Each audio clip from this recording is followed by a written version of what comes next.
আমাৰ এই ঘটনাটো সন্দৰ্ভত আমাৰ এটা ডিফুত এটা কেছ ৰেজিষ্টাৰ হৈছিলে Diphu case number 39/2024 under section 120B/302 IPC read with section 25(1)A arms act. তো এই সংক্ৰান্তত আমাৰ ইনভেষ্টিগেশ্যন চলি আছিল আৰু ইয়াতে আমাৰ এটা স্পেচিয়েল ইনভেষ্টিগেশ্যন টিমো গঠন কৰা হৈছে এডিচনেল এছ পি ক্ৰাইমৰ নেতৃত্বত। তো ইয়াৰ পিছতে আমি দুজন ব্যক্তিক ইয়াৰ ঘটনাৰ লগত জড়িত দুজন ব্যক্তিক আমি কৰায়ত্ব কৰিছোঁ। গতিকে আমি তদন্তৰ খাতিৰত তেওঁলোকৰ নাম এতিয়া আপোনালোকক উল্লেখ কৰিব নোৱাৰিম, কিন্তু তেখেতসকল সেই তাৰ লগত জড়িত আছে বুলি আমি যথেষ্টখিনি প্ৰমাণ পাইছোঁ।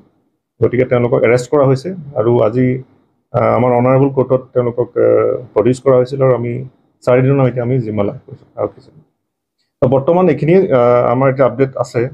তো আৰু এই সংক্ৰান্তত কিছু আপডেট পালে আমি নিশ্চয় আপোনালোকক জনাম। ইনভলভমেণ্ট ডেফিনেটলি থাকিব, গতিকে এইটোত আমাৰ ইনিচিয়েল ষ্টেজত আমি যিখিনি তথ্য আমি পাইছোঁ, এভিডেঞ্চ পাইছোঁ, তাৰ বেচিছতে তেওঁলোকক এৰেষ্ট কৰা হৈছে।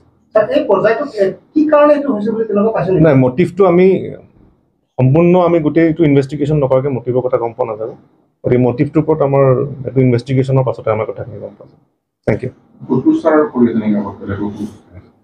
সোধপোছ চলি আছে, কুৱেশ্যনিংটো বেলেগকো থাকিব, কিন্তু এৰেষ্ট দুজনকে কৰা হৈছে।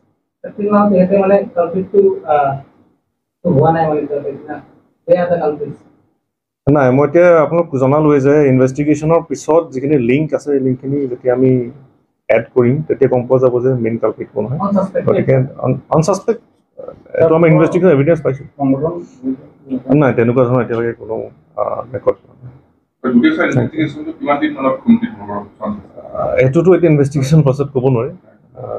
এইটো কাম চলি আছে, ক্ষিপ্ৰতাৰে চলি আছে। Thank U.